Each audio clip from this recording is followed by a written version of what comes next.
Graça e paz do Senhor Jesus seja o seu coração. Abra sua Bíblia comigo, por gentileza, no Evangelho de Lucas,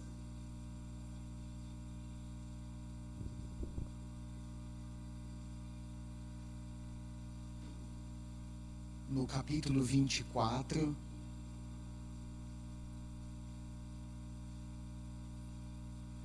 É uma leitura um pouco extensa, mas eu quero completá-la. É Lucas 24, versos 13 até o 35.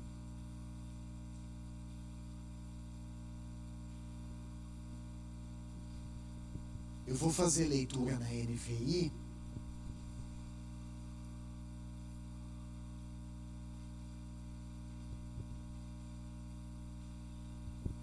E peço aos irmãos que acompanhem, por favor, Lucas 24,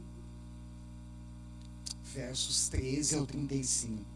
Naquele mesmo dia, 2 deles estavam indo para um povoado chamado Emaús, a 11 quilômetros de Jerusalém. No caminho, conversavam a respeito de tudo o que havia acontecido. Enquanto conversavam e discutiam, o próprio Jesus se aproximou e começou a caminhar com eles. Mas os olhos deles foram impedidos de reconhecê-lo. Ele lhes perguntou: sobre o que vocês estão discutindo enquanto caminham? Eles pararam com os rostos entristecidos. Um deles, chamado Cleopas, perguntou-lhe: você é o único visitante em Jerusalém que não sabe das coisas que ali aconteceram nestes dias? Que coisas? Perguntou ele. O que aconteceu com Jesus de Nazaré? Responderam eles. Ele era um profeta poderoso em palavras e em obras, diante de Deus e de todo o povo.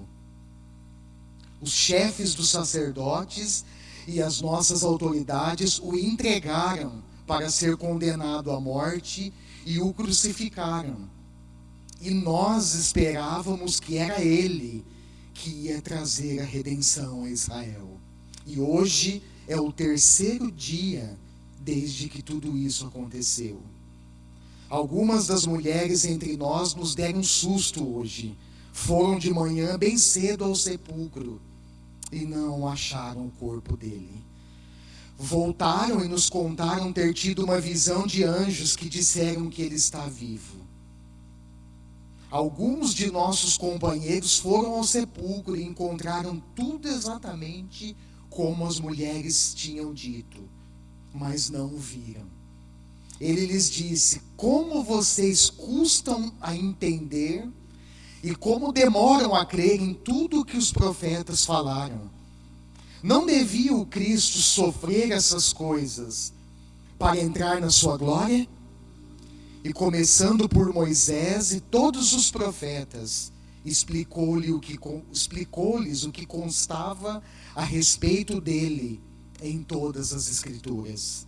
Ao se aproximarem do povoado para o qual estavam indo, Jesus fez como quem ia mais adiante. Mas eles insistiram muito com ele: fique conosco, pois a noite já vem, o dia já está quase findando.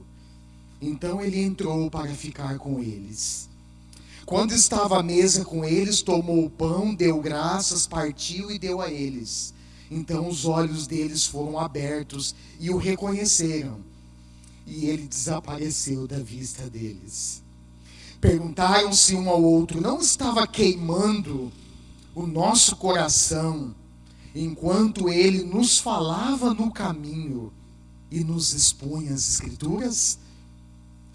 Levantaram-se e voltaram imediatamente para Jerusalém. Ali encontraram os 11 e os que com eles estavam reunidos, que diziam: é verdade, o Senhor ressuscitou e apareceu a Simão. Então os dois contaram o que tinha acontecido no caminho e como Jesus fora reconhecido por eles quando partia o pão. Amém. Pois bem, esse é o texto bíblico, base da nossa meditação, da nossa reflexão nas Escrituras nessa noite. É um texto muito, um registro singular, uma narrativa muito peculiar feita pelo médico Lucas,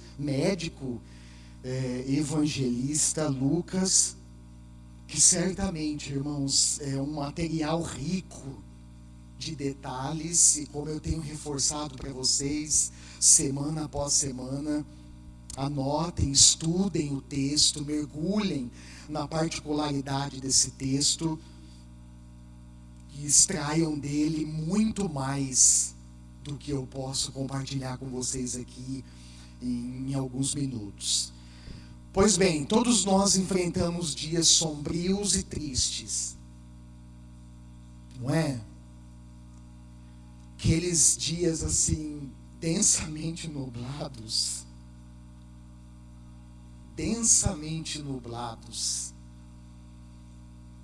que é difícil acreditar que pelo menos alguns poucos flashes de raios solares poderão aparecer. Não sei se você já enfrentou dias assim,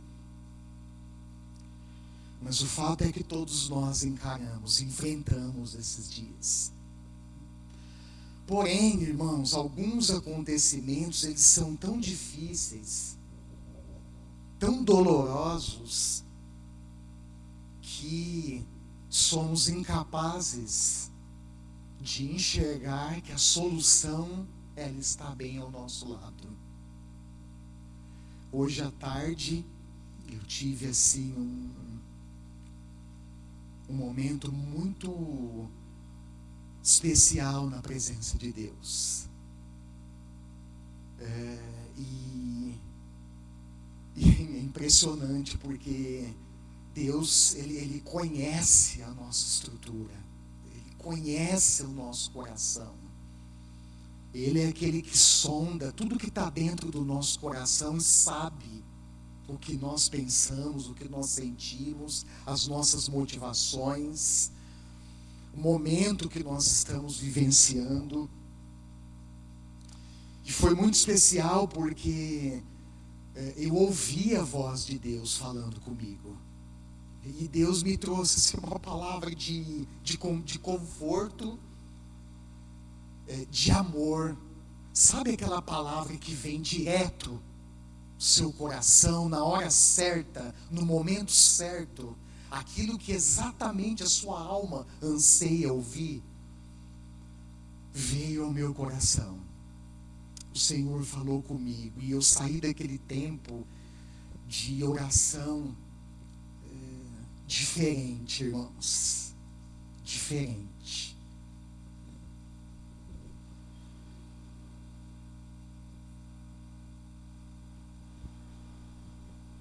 Esse dia havia chegado para aqueles dois discípulos. Se você olhar o texto, o contexto é a morte,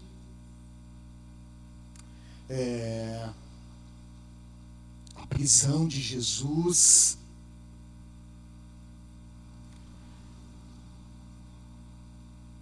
a sua morte e a sua ressurreição.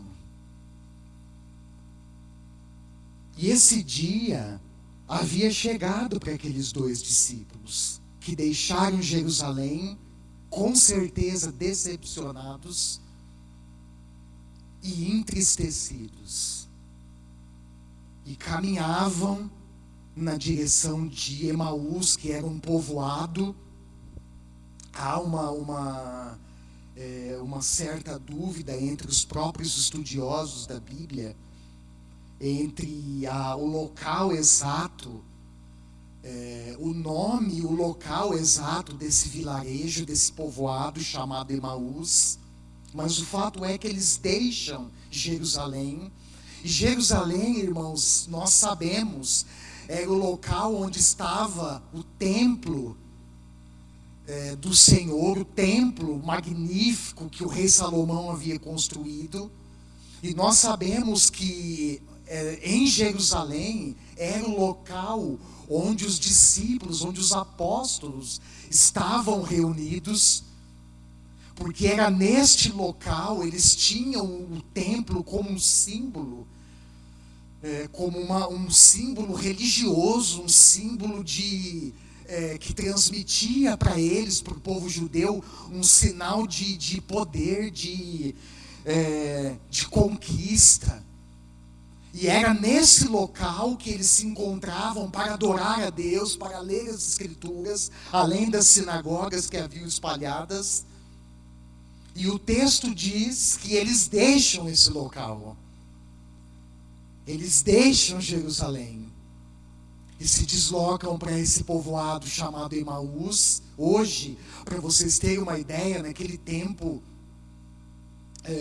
deveria ser menor ainda, mas estima-se aí uma população de 1.000 habitantes em Emaús. E eles se deslocam até ali, certamente decepcionados e entristecidos. E Jerusalém, nessa época, nós também não podemos deixar de incluir esse relato, era governada pelos romanos, que usavam a sua força militar para adquirir benefícios próprios. Nós sabemos, era um regime militar opressor, e isso nós vemos ainda nos nossos dias acontecendo em determinados países.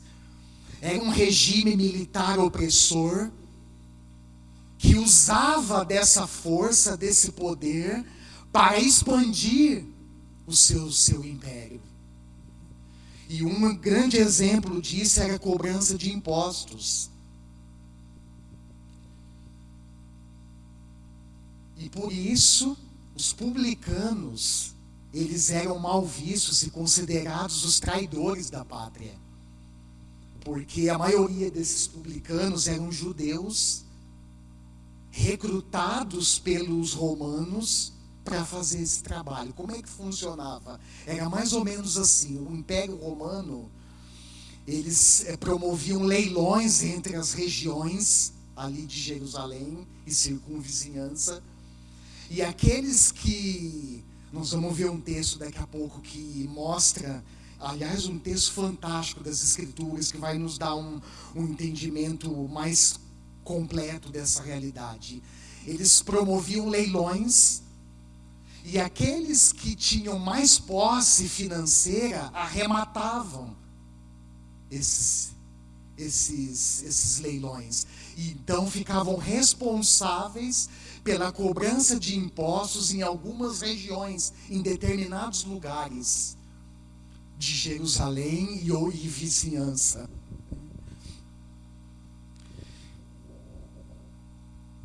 E no Evangelho de Lucas, inclusive, tem um registro. Abre comigo Lucas 19, volta só um pouquinho aí as páginas da sua Bíblia, ou no seu celular. Lucas 19. E normalmente, o que os romanos faziam? Eles estipulavam uma faixa, um teto de imposto a ser arrecadado naquela região. Olha só. Taxação de imposto tem alguma diferença para os nossos dias? Eles estipulavam um teto, e essas pessoas que arrematavam, que seriam responsáveis pelos cobranças de impostos naquela região ou naquelas regiões, eram chamados ou considerados os chefes dos publicanos. Então tinham os chefes dos publicanos, aqueles que arrematavam, que tinham mais posse e arrematavam a cobrança de impostos naquele lugar, e tinha os publicanos propriamente ditos, que eram escolhidos pelos próprios romanos E então fazia a cobrança dos impostos. Como é que funcionava? Eles estipulavam o teto e o chefe dos publicanos era responsável por fiscalizar e administrar esse recurso. O que ele arrecadava, que passava do teto, para onde que ia, para quem que ia esses recursos? Para ele mesmo, isso, para o chefe dos cobradores de impostos. Certamente os publicanos não trabalhavam de graça, eles recebiam a sua porcentagem, sua parte do dinheiro, mas o chefe ficava com a maior parte. E no Evangelho de Lucas está registrado no capítulo 19 o encontro de Jesus com o chefe dos publicanos, chamado Zaqueu. E é interessante, irmãos, esse texto é um dos textos, um dos encontros mais marcantes. Quando eu leio e estudo os evangelhos, é um dos encontros mais marcantes. Por quê, pastor? Porque o que aconteceu no encontro desse chefe dos publicanos com Jesus é algo assim maravilhoso. É algo maravilhoso.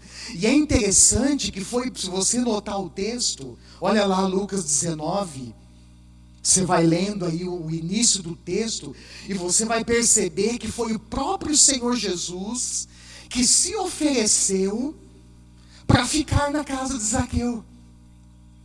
O texto diz que Zaqueu tinha o interesse de conhecer, de ver Jesus. Provavelmente porque ele havia ouvido que esse Jesus de Nazaré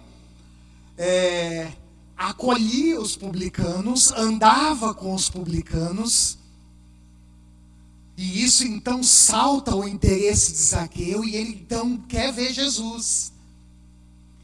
E o texto diz, isso é fantástico, irmãos, que ao chegar no local onde Zaqueu estava, Jesus se oferece para ficar na casa de Zaqueu. E se você for olhar, olha o versículo 7, olha a reação hostil do povo. Todo o povo viu isso e começou a fazer o quê? A se queixar. E a dizer, ele se hospedou na casa de um pecador.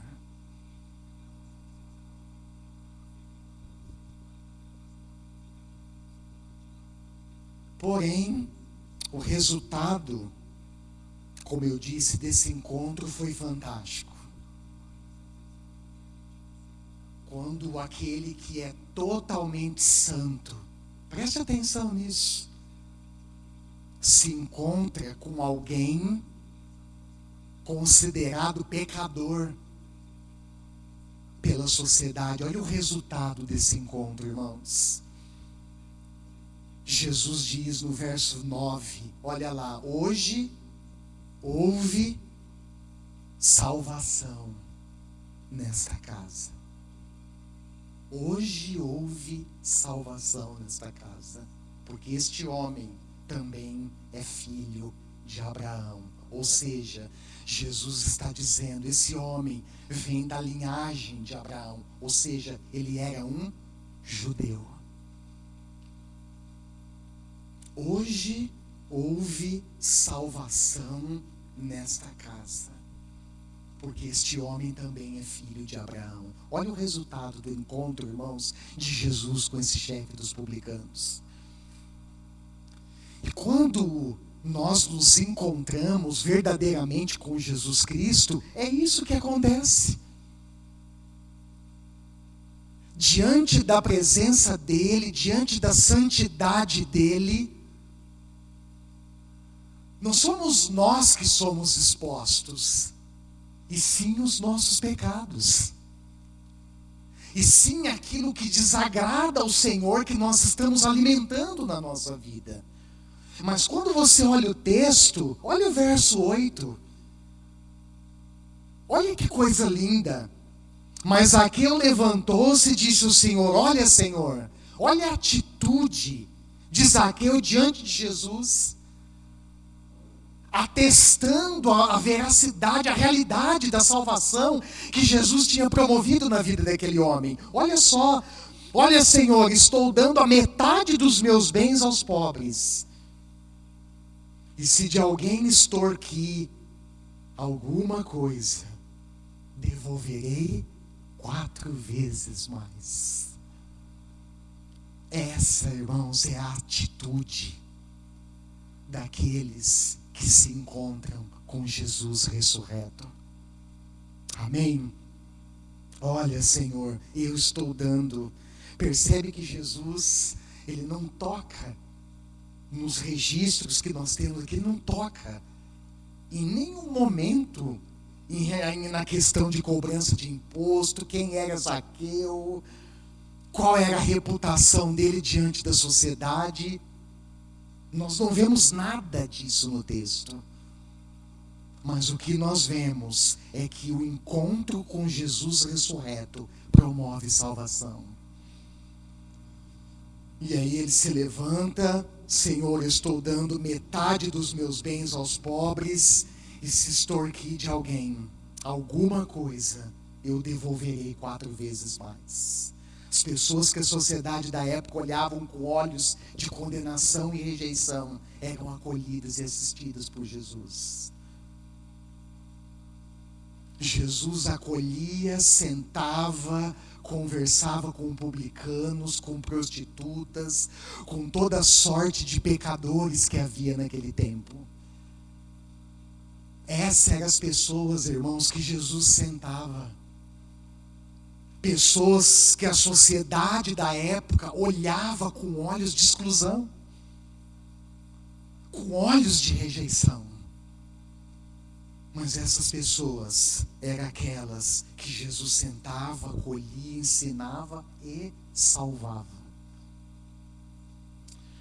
Amém. Certamente aqui tem um grande ensino para nós. Porque sentar e ouvir uma pessoa nessas condições não significa precisamente que nós sentaremos e participaremos com elas dos seus pecados, não é isso. Mas significa que nós que conhecemos o amor verdadeiro, esse amor que acolhe, esse amor que nos constrange, esse amor que nos salva.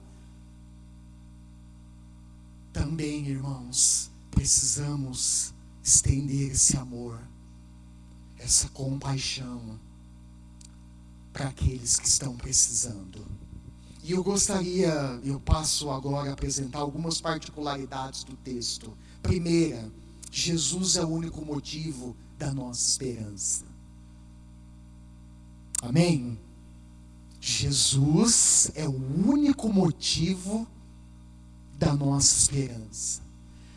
Por que eu estou enfatizando isso? Porque como seres humanos, fracos e limitados, nós corremos o risco de tentar interpretar as situações difíceis que nós enfrentamos com os nossos próprios olhos.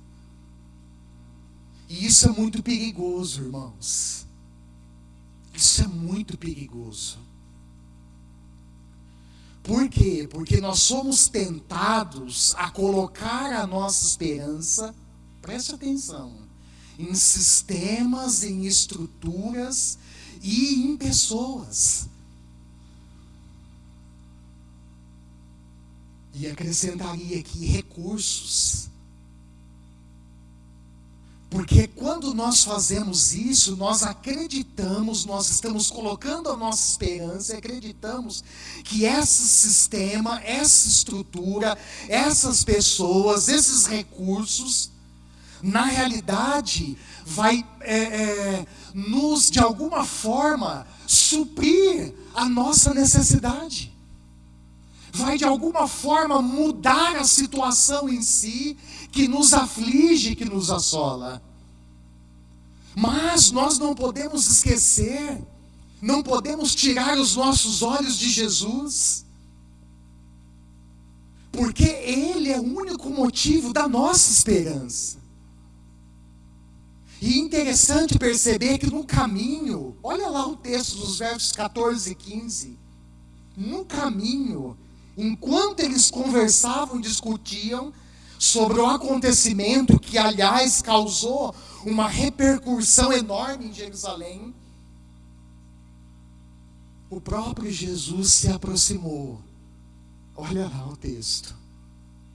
E começou a caminhar com eles. Mas o texto diz que os olhos deles, não sabemos como, Lucas não descreve detalhes.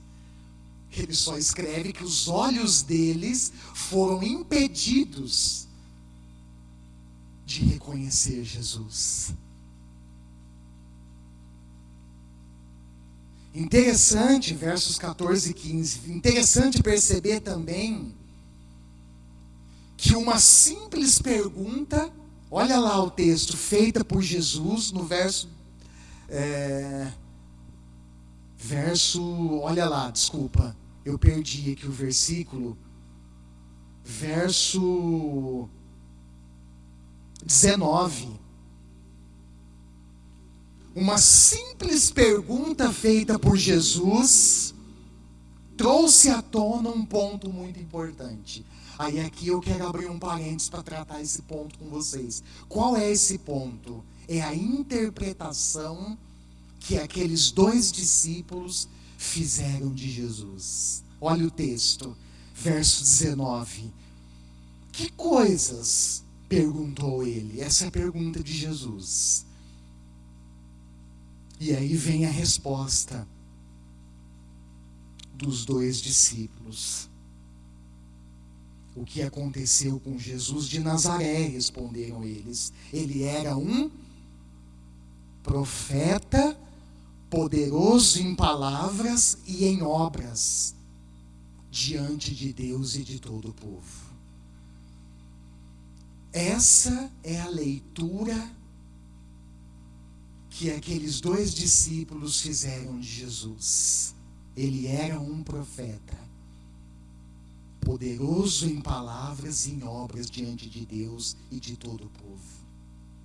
E eu quero lembrar, irmãos, antes de tocar no ponto da interpretação que eles fizeram de Jesus, que essa interpretação ela é construída a partir dos nossos pensamentos. A partir daquilo que nós conhecemos a respeito de algo ou de alguém. Então eu posso fazer uma leitura correta de algo ou de alguém, como eu também posso fazer uma leitura inadequada de algo ou de alguém. Isso vai partir da minha própria interpretação.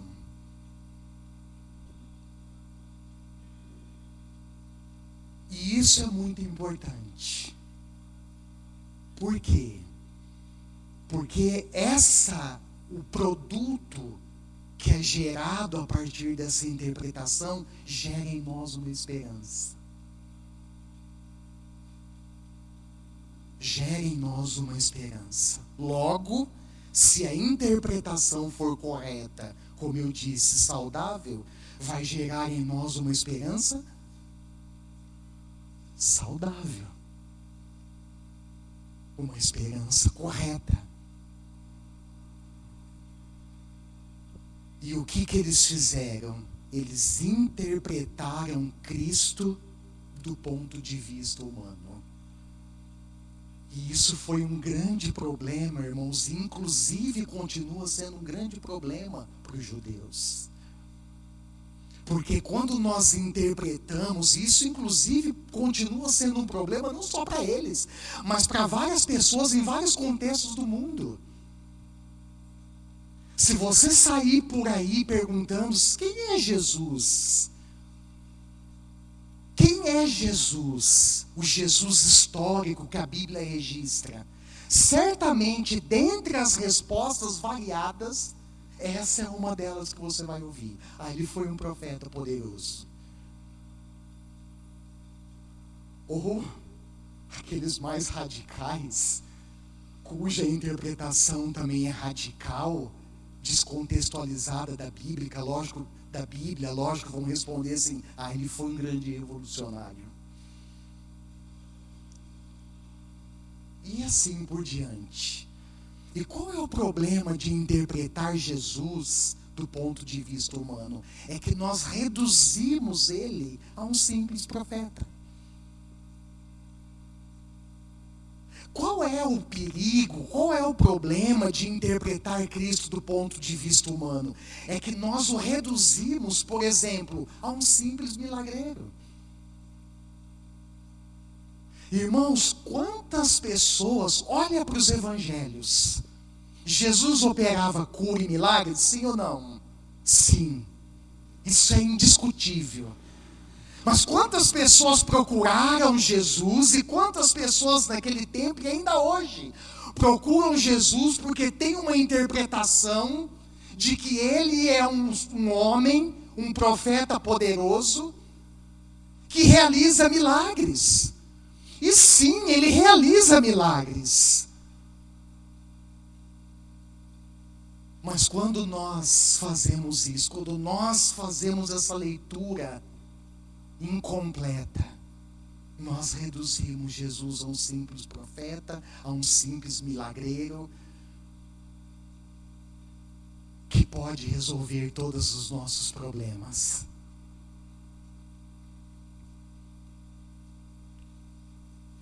Foi assim que eles interpretaram Jesus.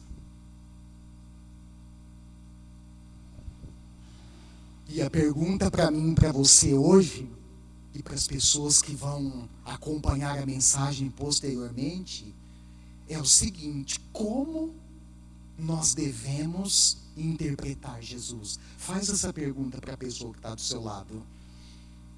Pergunta para ele ou para ela assim: como você deve interpretar Jesus?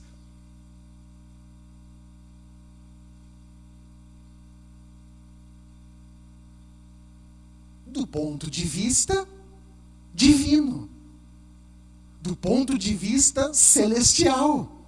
Olha só, Mateus 3,17. Abre rapidinho, você que é rápido aí de Bíblia ou de celular. Abre aí rapidinho. Mateus 3,17.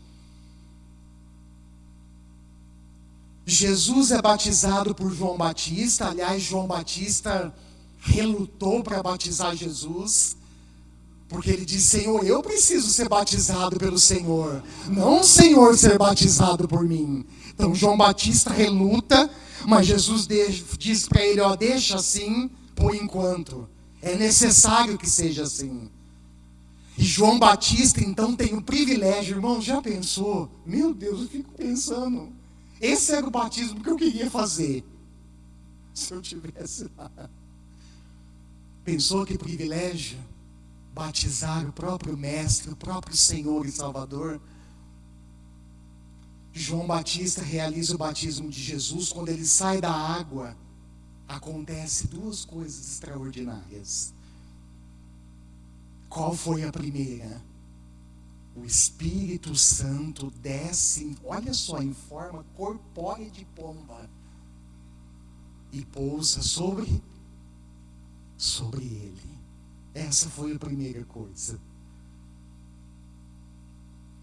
Para sinalizar para todos, não sei se tinha gente ali ou se era só ele, João Batista. Mas ainda que não tivesse, só tivesse ele, João Batista, João presenciou e testificou: esse é o Filho de Deus. E o segundo fato extraordinário, qual que foi? Isso, ele ouve uma voz. Da onde que vem essa voz? Dos céus. O que a voz disse? Este é o meu filho amado, de quem me agrado, ou de quem me comprazo, de quem eu tenho tanto prazer, tanta alegria. Este é o meu filho amado. Este é Jesus. Esta é a interpretação adequada que nós precisamos fazer dele, irmãos. A esperança dos judeus estava na figura de um diplomata político, poderoso, cuja influência seria capaz de libertá-los do jugo romano. Lembra? Dependendo da leitura, nós geramos uma esperança. E a esperança deles, quando eles dizem lá no finalzinho, a nossa esperança, ou nós esperávamos que era Ele, que ia trazer a redenção a Israel. A redenção que está na mente desses discípulos e dos judeus é que essa libertação ela seria do ponto de vista político. Do ponto de vista governamental, ou seja, eles seriam livres do regimento ou do regime opressor romano. Mas quando nós olhamos para os evangelhos, o próprio Senhor Jesus deixa claro. Eu vou mencionar 2 textos aqui. Lucas 19:10, se você quiser acompanhar, e João 3:17. O próprio Jesus, irmãos, deixa claro nos evangelhos o verdadeiro propósito da sua vinda. Ele veio sim para curar enfermos, ele veio sim para fazer milagres, ele veio sim para libertar os cativos, ele veio sim para libertar os endemoniados, livrá-los do jugo da escravidão de Satanás, ele veio sim.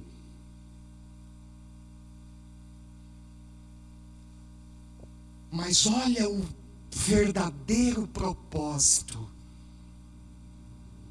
a completude do propósito da vinda de Jesus. Lucas 19:10, o que está escrito lá? O Filho do Homem veio buscar e salvar o que estava perdido. Ponto. Jesus veio buscar e salvar os perdidos. Por isso que o encontro dele com Zaqueu era necessário. Por isso que o encontro dele com os publicanos, com as prostitutas, era necessário. Por isso que o encontro dele comigo, com você, foi necessário. Porque ele veio buscar e salvar aqueles que estavam perdidos. E eu um dia me encontrava nessa condição, irmãos. Quem aqui um dia se encontrava nessa condição de perdido? Levanta a mão, dá um sinal. Sim. Nós estávamos outrora nessa condição. E Jesus veio para nos resgatar. Ele veio para nos salvar. E o outro texto fantástico, e eu vou seguir para o segundo ponto. O primeiro é esse, que Jesus é o único motivo da nossa esperança. E o outro texto, João 3,17, está escrito assim: pois Deus enviou o seu Filho ao mundo, não para condenar o mundo, mas para que esse fosse salvo por meio dele. Aqui está uma grande chave para a igreja, irmãos. Um grande princípio para a igreja.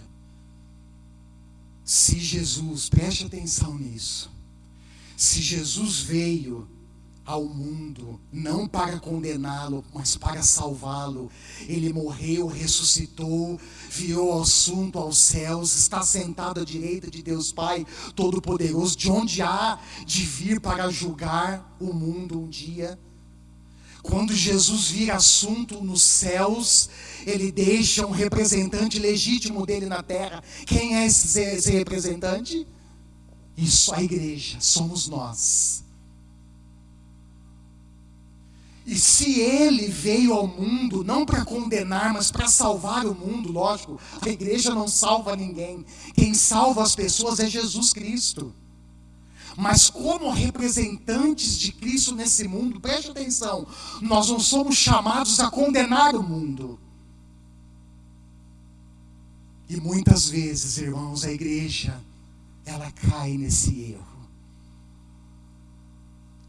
de se colocar como uma igreja arbitrária, no sentido de condenar as pessoas por causa das suas ações. Nós não fomos chamados para isso.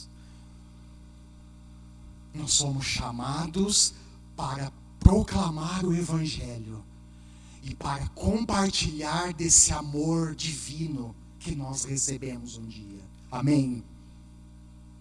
É por isso, irmãos, que com muito zelo, é por isso que com muito temor, com muito conhecimento correto, adequado das Escrituras, a igreja precisa estar preparada para acolher em si todo e qualquer tipo de pessoa, independente dos seus problemas, independente dos seus pecados. Lógico, isso não significa que nós concordamos com o pecado, que nós somos coniventes com o pecado. Não é isso, porque Deus também não é. Mas isso significa que nós somos uma comunidade de braços abertos para acolher a todos e apontar a eles, para eles, o caminho da graça. Amém? Que nós só encontramos em Jesus Cristo. E o segundo ponto, antes de caminhar para o final, é que o coração estava queimando no caminho. Coração queimando no caminho. E quando você olha para o texto, dá uma olhadinha rápida lá. Eu levei horas e horas. Essa olhadinha minha foi horas e horas. Mas dá uma olhada rápida em alguns minutinhos. Qual era a fonte que alimentava a chama dentro do coração daqueles discípulos? Qual era a fonte essencial? Olha lá.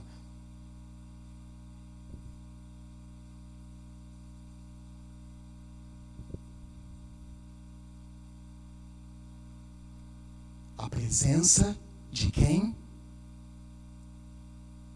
De Jesus. E a exposição da sua palavra. Olha lá o texto. Essa era a fonte que alimentou a chama dentro do coração daqueles dois discípulos, irmãos. A presença de Jesus, que enquanto caminhava com eles no caminho, expunha o quê? As Escrituras. E quando eu parei nesse momento, eu fiquei pensando, que privilégio esses dois tiveram. Porque eles foram ensinados, as Escrituras foram expostas, ensinadas para eles, pelo próprio Senhor Jesus, ressurreto. Olha que coisa maravilhosa. Que privilégio eles tiveram, irmãos. Eles ouviram a exposição das Escrituras pelo próprio Jesus. Então a fonte que alimentava a chama dentro do coração deles era a presença de Jesus. E o que eu quero dizer com isso? O que a palavra melhor está dizendo com isso? Que a chama que alimenta o seu coração e o meu nessa caminhada é a presença dele.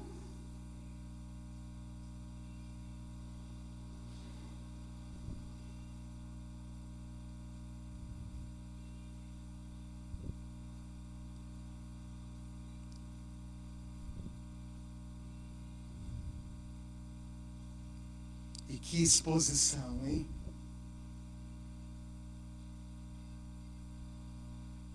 Uma exposição integral e fiel das Escrituras.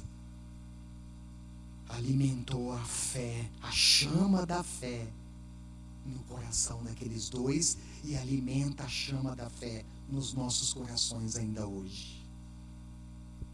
Olha lá o verso 27. Começando por quem? Onde nós encontramos na Bíblia os primeiros registros sobre Moisés, que foi o grande líder da nação, um homem que Deus escolheu, preservou a vida e usou, levantou para conduzir o povo de Israel no deserto durante 40 anos. Ele mesmo não entrou em Canaã, ele só visualizou de longe. E depois Josué, que foi sucessor dele, conduziu o povo até Canaã. Onde nós encontramos registros sobre Moisés? Logo no início das Escrituras. Olha só, irmãos, livro de Êxodo. logo no início das Escrituras.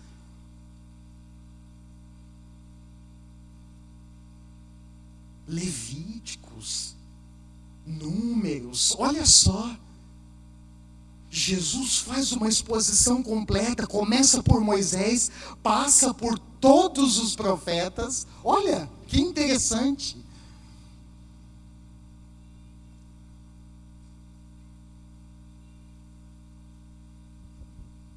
Explicou-lhes o que constava a respeito dele em todas as Escrituras.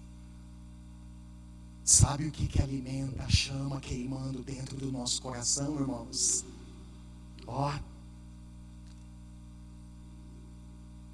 Uma meditação profunda nas Escrituras, quando a gente mergulha de cabeça e de coração, sabe? E se você perguntar para mim ao longo dessa caminhada, nas batalhas que eu travo, ao longo desses quase 30 anos de caminhada cristã, pastor, o que te sustenta? É a presença e a palavra de Deus. É a presença e a palavra de Deus, irmãos. E aí vem a reação dos discípulos, e eu vou caminhar depois disso para a conclusão. Qual foi a reação deles? Olha o verso 33 até o 35. Olha que maravilhoso, que interessante. Com o coração queimando pela exposição das Escrituras, eles voltaram para onde? Mas eles não estavam no sentido oposto? Eles estavam no sentido oposto. Mas o texto diz, com o coração queimando, eles voltaram imediatamente para Jerusalém.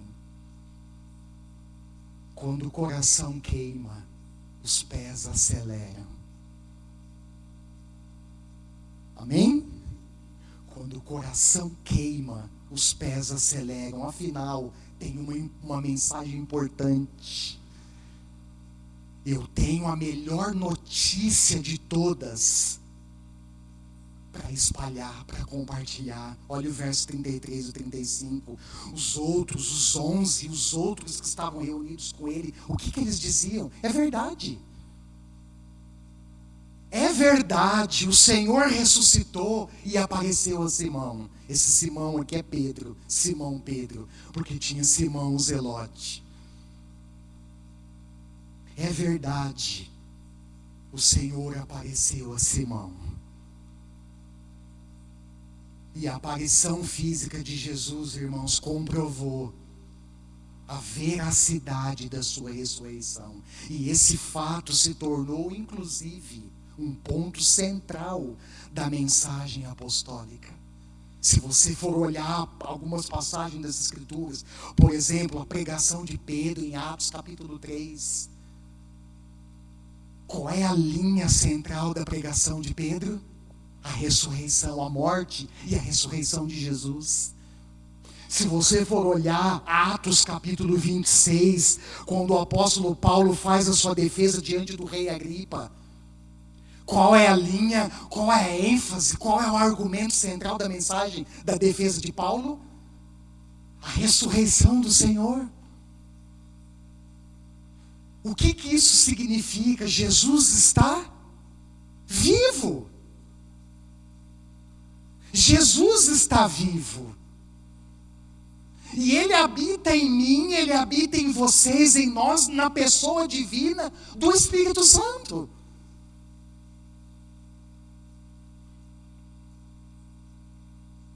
É verdade. Olha para a pessoa que está aí do seu lado e fala, é verdade. Jesus ressuscitou.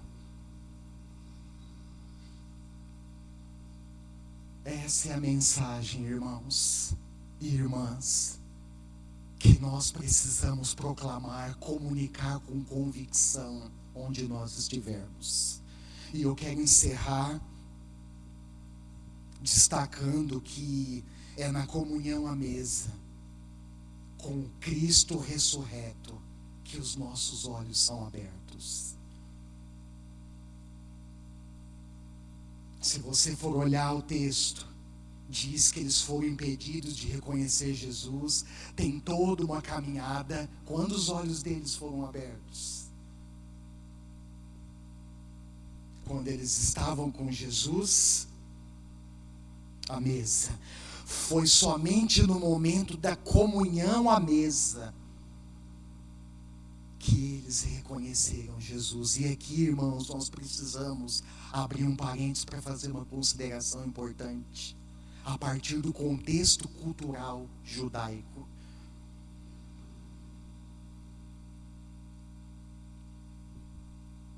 Convidar alguém para fazer uma refeição juntos, naquele contexto cultural, era sinônimo de extrema intimidade. Talvez isso para os ocidentais não tenha tanto significado, mas no contexto oriental, no contexto judaico, chamar alguém, convidar alguém à sua casa para sentar à mesa contigo e fazer uma refeição, era um convite para uma intimidade próxima. Versos 30 e 31. Quando estava à mesa com eles, tomou o pão, deu graças, partiu e o deu a eles. O que aconteceu? Então os olhos deles foram abertos e o reconheceram. E ele desapareceu da vista deles. Essa intimidade precisa ser cultivada para não ser perdida. Amém? E olha, vou dizer para vocês, o risco de perder essa intimidade pelo caminho, ela é de todos nós. Você não vai querer que Jesus desapareça da sua vista, ou vai?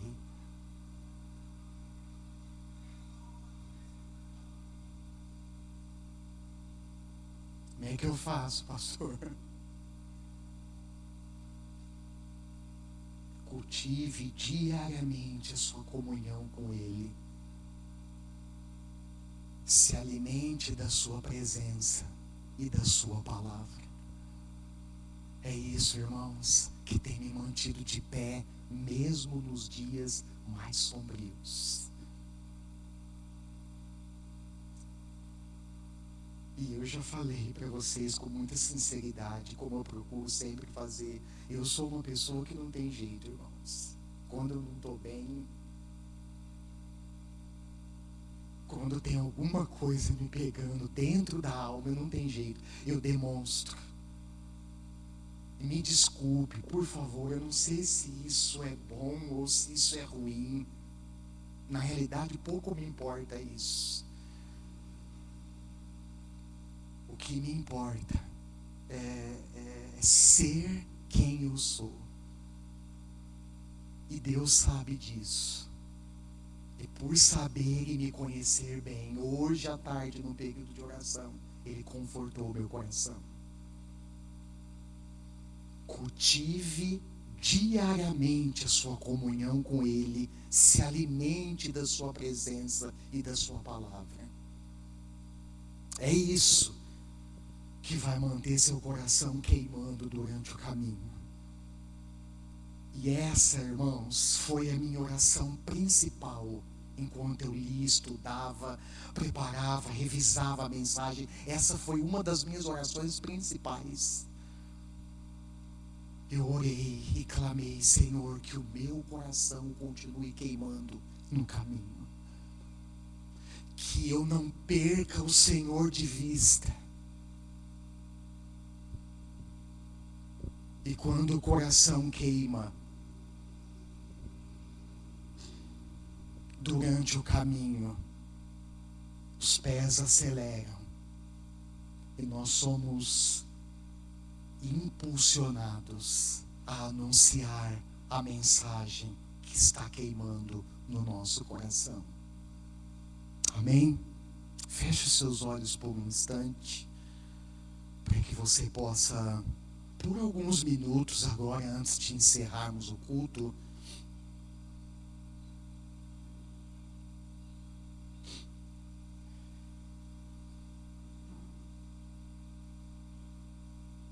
que você possa pensar um pouco. Eu sei que esse exercício ele começa aqui, ele precisa ser ideal que você estendesse essa meditação ao longo da sua semana. Mas aqui em alguns minutos, pense em tudo o que você ouviu. Jesus é sua única esperança. O seu coração continua queimando no caminho.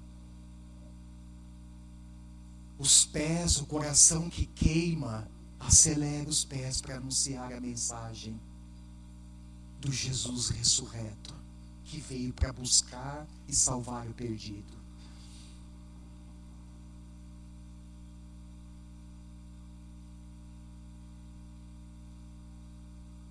Você tem alimentado diariamente a sua fé.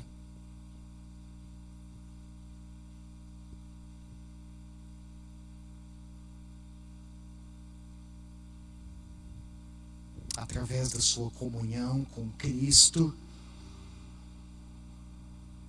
e através da sua palavra. Pense um pouco nisso. Pense na sua caminhada cristã.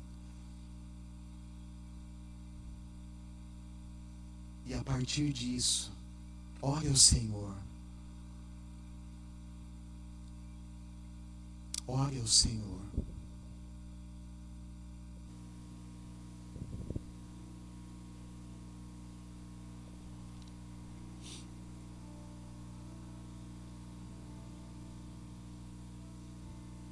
Bendito e eterno Deus, obrigado por sua presença aqui. Obrigado por sua eterna palavra revelada a nós.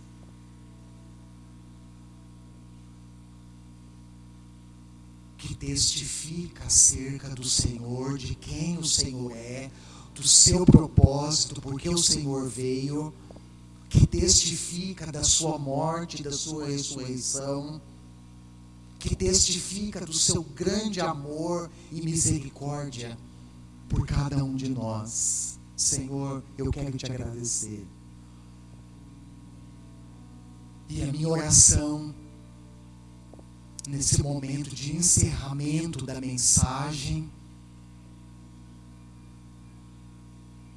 não é só ao meu favor, mas também é a favor dos meus irmãos, das minhas irmãs que estão aqui, e a favor daqueles que também posteriormente vão acessar essa mensagem pela internet. A minha oração é para que não percamos o Senhor de vista. A minha oração é para que o Senhor nos fortaleça nessa caminhada. Que diante dos dias sombrios, densamente nublados, diante das lutas, das batalhas, dos desafios, diante de momentos dolorosos, possamos enxergar o Senhor bem ao nosso lado, caminhando conosco. Tu és a nossa única esperança, Senhor Jesus. E eu também oro para que na caminhada os nossos corações continuem queimando, alimentados por Tua presença e por Tua palavra. E esse coração que queima, Senhor, acelere os nossos pés para anunciar as boas novas do Evangelho a todos aqueles que estão perdidos. Usa a nossa vida, usa a Tua igreja, que sejamos uma comunidade acolhedora, que por fazer uma leitura correta de quem o Senhor é, possa gerar em nós esperança, amor, compaixão E tudo isso para que vivamos já entre nós essas realidades, mas que também possamos externar isso aos outros. Ajuda-nos, Senhor, que a sua imensa graça seja sobre nós. Com gratidão eu oro por mim e por tua igreja, pelos meus irmãos e irmãs, em nome do Senhor Jesus. Amém. Amém. Graças a Deus. Irmãos, encerramos o culto. Eu quero